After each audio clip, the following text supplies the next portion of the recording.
Today's lesson is giving others support and encouragement. Hi, everybody. I'm Roger. And I'm Mike. Today we're going to be looking at some more conversations that are about giving others support and also giving other people encouragement. Now, last time we had a couple of conversations between Jim and Anne.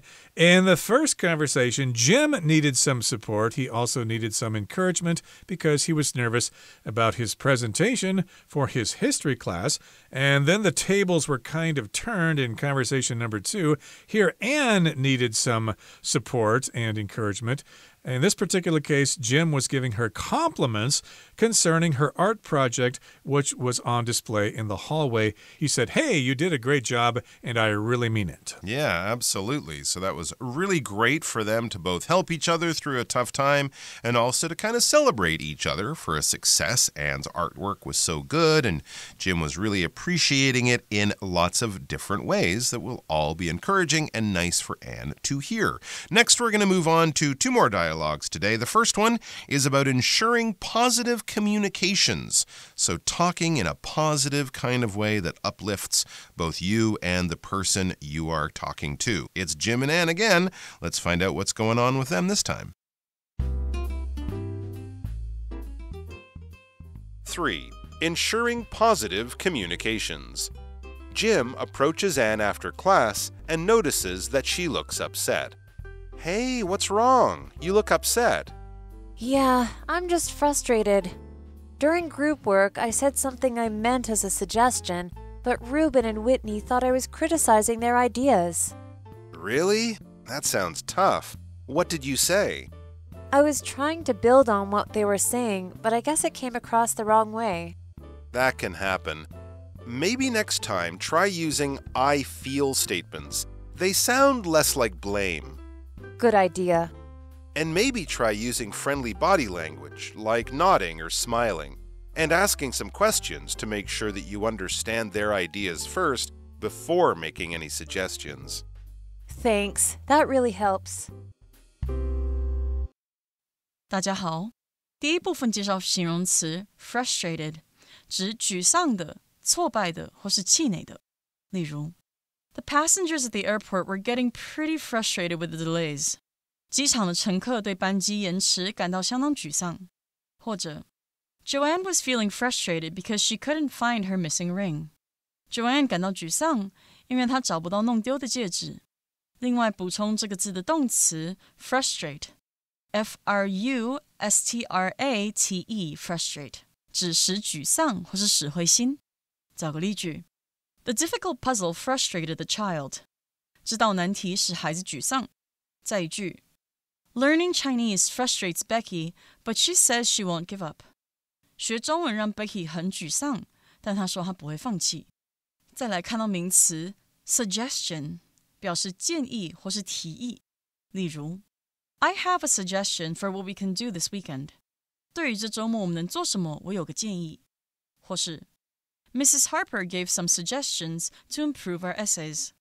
Harper 老师给了一些改善我们文章的建议。另外补充这个字的动词 suggest, S-U-G-G-E-S-T, suggest. 找个例句 I suggest that you leave home early tomorrow. 我建议你明天早点出门。另外一句 Mindy suggested a restaurant for us to eat at. Mindy 建议我们到一间餐厅吃饭。继续看到动词 criticize，它的意思是批评、批判或是指责。例如 Parents shouldn't criticize each other in front of their children. 父母不应该在孩子面前互相批评。也可以说 The coach criticized his players for being lazy. 教练批评他的球员们怠惰。另外补充这个字的名词 criticism, C-R-I-T-I-C-I-S-M, criticism, 指批评或是评论。举例If you can't handle criticism, then you can't improve. 如果你不能面对批评，那你就不会进步。另一句 Judy is not good at accepting criticisms of her work. Judy 不善于接受别人对她工作的批评。这边在介绍这个字的形容词用法 critical, C-R-I-T-I-C-A-L, critical, 指批评的、批判的，也可以是关键的意思。找个例句 The teacher wrote many critical comments on my essay. 老师在我的文章上写了很多批评意见。再一句 Being active on social media is critical for brands' success. 活跃经营社群媒体对于一个品牌的成功很关键。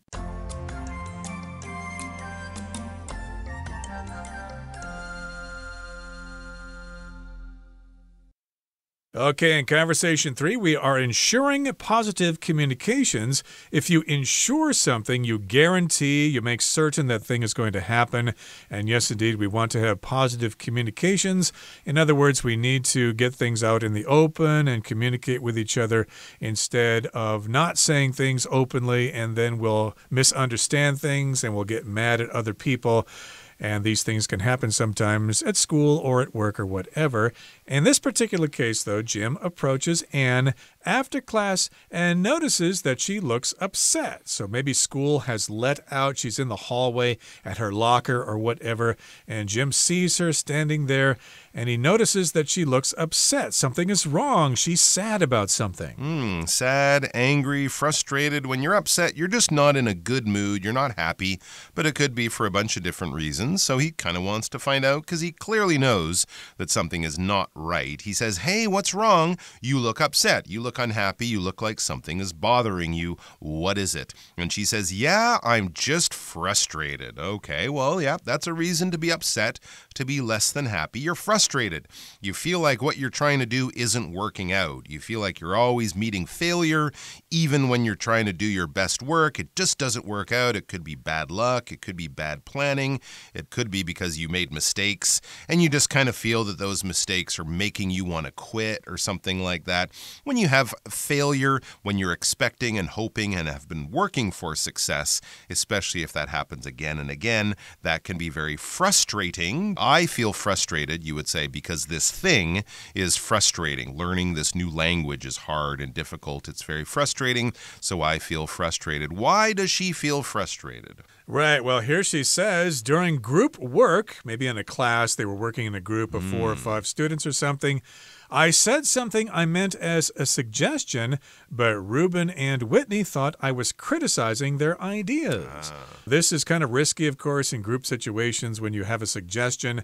You don't want to hurt their feelings. You don't want to make them lose face or something, so you got to be very careful about your wording or how you phrase something if you have a suggestion.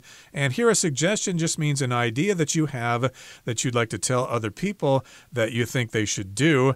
And they may take the suggestion maturely. They may think, oh, that's a good suggestion. I like that. Thank you for telling me. Or sometimes they may take it the wrong way. Why did you say that? Who do you think you are? That's a terrible thing to say. So yes, she meant it as a suggestion, but they thought she was criticizing them. Okay, so that didn't work out, and that could explain why she feels frustrated. She was trying to do something good, but it came out something bad. And Jim says, really? That sounds tough. That sounds like a difficult situation that you're going through, right? That sounds like an unpleasant experience. What did you say? Before he can kind of give her advice, he has to find out exactly what happened here. What did you say? What was the situation? So tell me more. And Anne says, I was trying to build on what they were saying, but I guess it came across the wrong way. Okay, so she didn't actually have any problem with what Reuben and Whitney were saying. She just thought that it could be better or could be improved on in some way. She was trying to build on what they were saying. That's a great idea. And how about if we do this, it will be a better idea. That's kind of what she was trying to accomplish there. When you build on things, yeah, it's like putting blocks together and then putting more blocks on top. You're trying to make something grow or expand it or make it bigger and better in some kind of positive way, hopefully. So she's trying to improve or build on or add to what they were saying, but it came across the wrong way. What she was trying to think of as saying, hey, that's good, but it could be better. She's afraid it came across as, that's not great, here's a better idea. So it didn't come across so much as a building on type comment. It came across as critical, as I think that's bad kind of comment, and that wasn't what she was trying to do. Yep, that's how she came across. That's how she was understood by them. She sounded like she was to them. Yeah, that's how she sounded. It sounded like she was criticizing them. She was saying bad things about their ideas. And Jim says, well, that can happen. Sometimes these things happen. Maybe next time try using I feel statements, they sound less like blame. So yes, these are some kind of speech techniques that we all learn in school. If you want to give a suggestion to somebody but not make them feel bad, or to not let them feel that you're calling them stupid or something like that, there are different ways to phrase it. I feel, or I think, or maybe, something like that. You certainly need to keep someone's face in mind so that they don't lose face and they don't get upset and think you're criticizing them. Okay, so it's your opinion, but it's not necessarily the only opinion. If you say, I feel, clearly that's what your opinion is, but you're not making a rule or something. So Anne says, good idea. Yeah, that's a good way to phrase a suggestion. I feel. Put that sort of personalizer at the beginning of it. And then Jim goes on and says, and maybe try using friendly body language. It's not so much what you say, it's how you say it. And if your body language, just how you hold yourself physically, if it's kind of friendly and open like that, it will just come across better. Having a smile on your face, having your arms down. If you have a scowl and your brow is all crumpled up together and you're like looking angry or concerned and your arms are crossed over your chest, maybe it looks like you're being defensive or aggressive or something. But if you seem smiley and happy and relaxed and friendly, that can be a big difference. Like nodding or smiling. Nod, move your head up and down like when you say yes or something as a positive way of encouraging people. Smiling, showing that you're happy, you're engaged, you're enjoying what they're saying. All of those things can make people more relaxed and can make your comments, even if they are a bit of a criticism, make them less sort of painful or hurtful or something like that.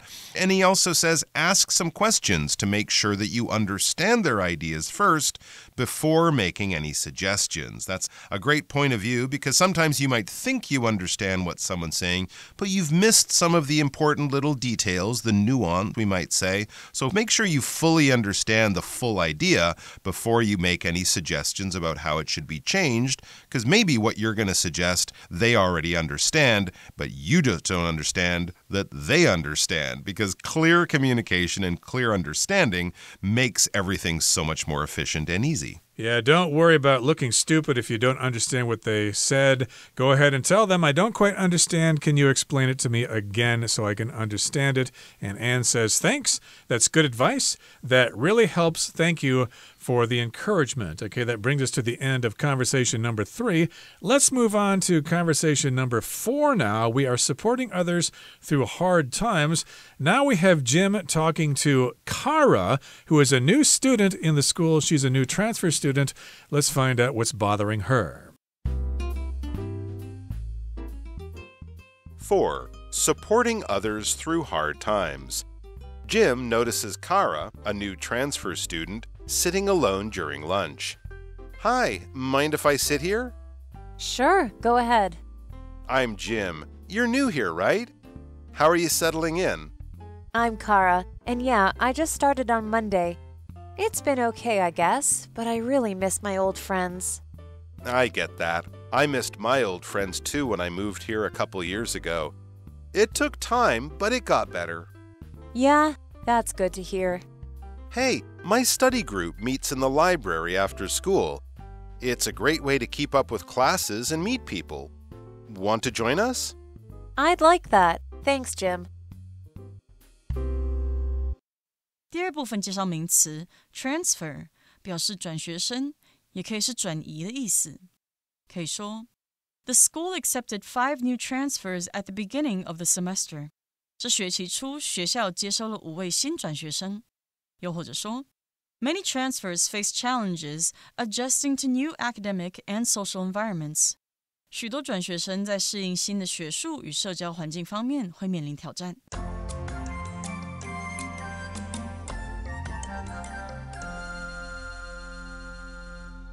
Okay, in conversation 4 again, we've got Jim, and he notices a new transfer student sitting alone during lunch. Okay, so this is happening in school, and maybe some of us have had this experience. We've transferred to a new school, our parents moved to a different town. to take up a new job or something, and we need to start a new school year in a strange school. We don't know anybody. We don't have any friends. So you would be a transfer student going from one school to another. And in this particular case, Kara is sitting alone during lunch because, hey, she doesn't know anybody yet. Okay, so she's clearly maybe hoping for a new friend, or Jim decides to be the friendly one. So he says, hi, mind if I sit here? So she's alone. There's an empty chair next to her or across from her or wherever. So he's just being polite. Do you mind if I sit here? Kind of, do you mind if I bother you or something? If you just want to be alone, I can go sit somewhere else. But is it okay if I join you? Mind if I sit here? And Kara is being very friendly. So she says, sure, go ahead. Yeah, the free chair, go on. If you want to sit down, that's fine. I don't mind. And Jim says, I'm Jim. You're new here, right? So he's introducing himself, pointing out that he noticed that she's a new student. How are you settling in? That's a great question to ask people who are new to a school, to a job, to a town,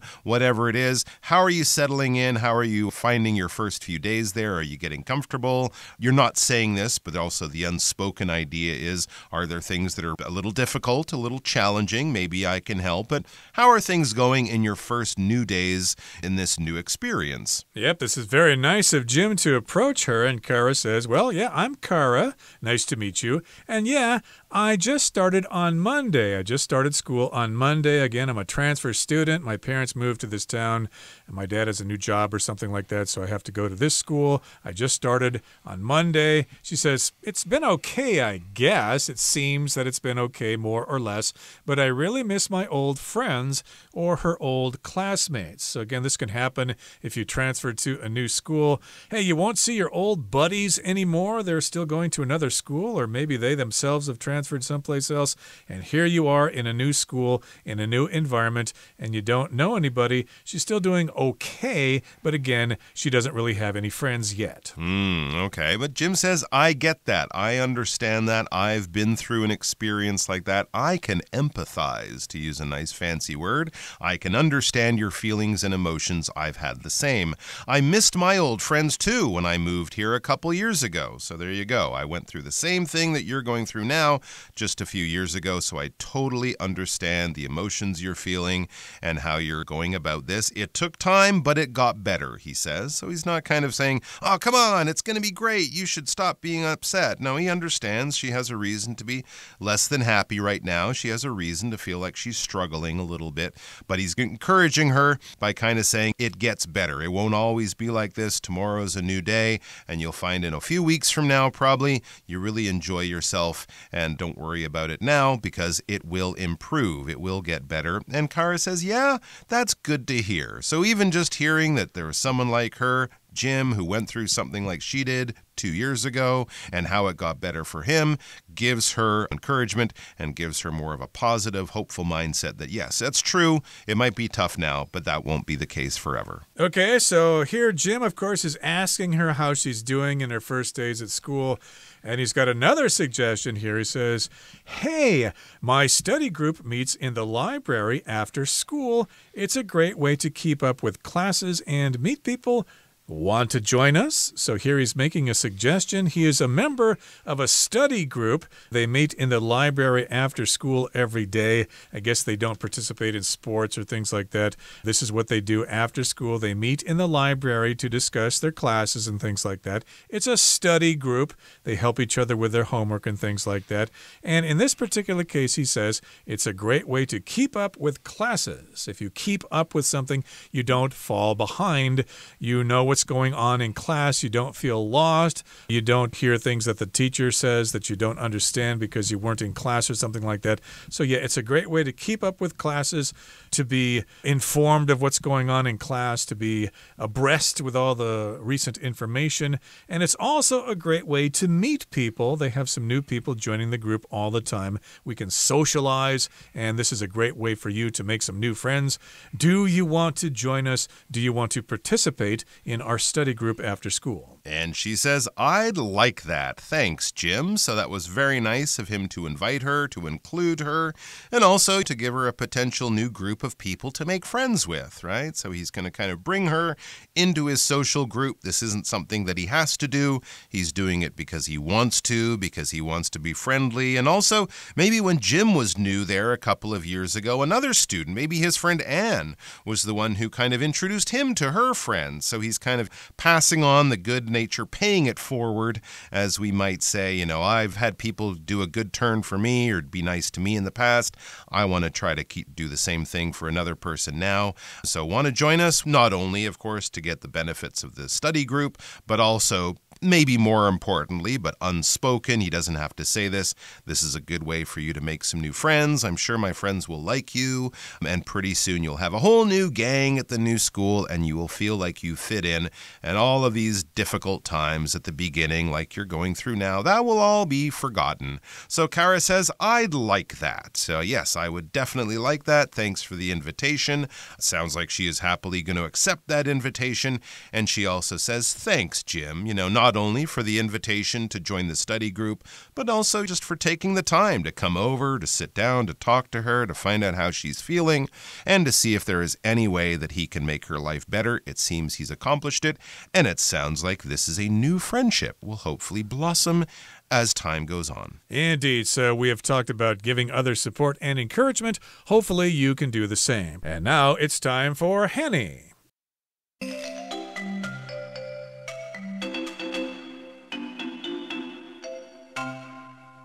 各位同学大家好，我是 Hanny。 我们来看今天的文法重点。在课文第二部分对话一开始， Jim 注意到新来的转学生 Kara 在午餐时独自一人坐着。文中是用 a new transfer student 来表达新来的转学生。 Transfer 当名词可以指转学、转学生，或者是有转移的意思。我们来学习它的字首字根。 FER 这个字根有携带、运送或者是有承受、承担的意思。在 transfer 这个字当中， TRANS 表示横越， FER 表示运送。横越运送应该可以联想到 transfer 它有转移的意思，它还可以表达转学、转让、转承等等的意思。那这个单字可以当名词或动词用。好，顺便补充两个有相同字根的单字。第一个补充 confer， 它的字首 CON 表示一起，FER 表示承担。那碰到问题要一起承担时，大家就会一起商讨解决办法，因此 confer 它有协商、商谈的意思。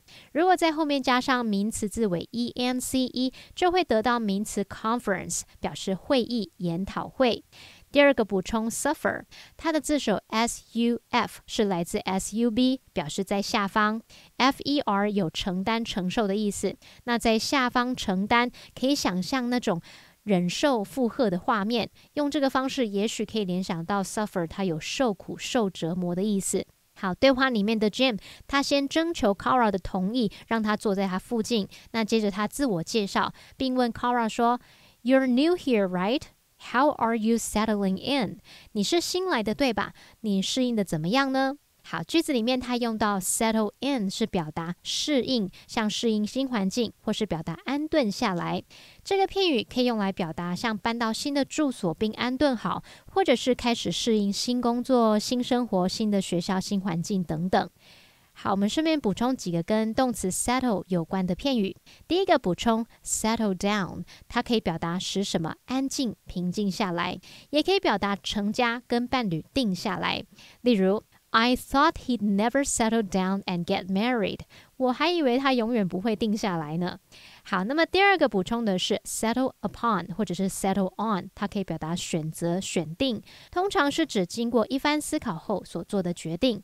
好，举例来说They haven't settled on a name for their baby. 他们还没决定好要给宝宝取什么名字。第三个补充 settle for 是表达勉强接受、将就的意思，常常用 settle for something 来表达勉强接受某个不是最好、最想要的事物。例如 All the other rooms were fully booked.So we had to settle for a windowless room. 所有其他房间都订满了，所以我们只能将就住在没有窗户的房型了。好，那么以上是今天重点整理，我们来回顾今天单词吧。Ensure. We'll all need to work late to ensure that the project gets finished on time. Frustrated. Anne began to feel frustrated when her computer kept crashing soon after being started. Suggestion. Luther gave Lindsay some helpful suggestions before her big job interview. Criticize. Jay wanted to say something, but he was afraid to criticize his boss's decision openly. Transfer. As a transfer, Ashley needed some time to get used to a new campus and classmates.